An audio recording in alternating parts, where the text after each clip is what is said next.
নমস্কার বন্ধুরা, লাকির রান্নাবান্না এবং ব্লগসে আপনাদের স্বাগত।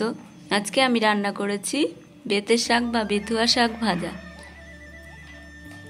বেতের শাক ভাজা করার জন্য আমি বেতের শাক ধুয়ে পরিষ্কার করে কেটে নিয়েছি। আর এদিকে নিয়েছি সিম কেটে, রসুন কুচি, কাঁচা লঙ্কা কুচি আর দুটো শুকনো লঙ্কা। আর এদিকে কড়াইতে দিয়ে দিচ্ছি সর্ষের তেল।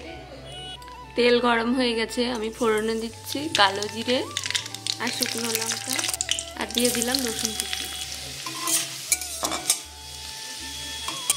এবারে দিয়ে দিচ্ছি আগে থেকে কেটে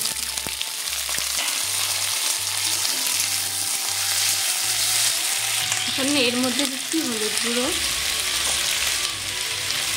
আর দিচ্ছি স্বাদ মতো লবণ।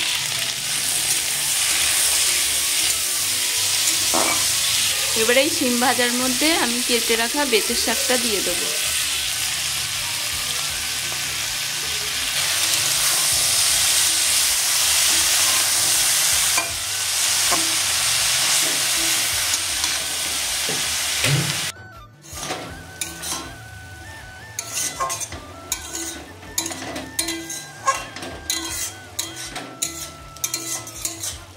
দিয়ে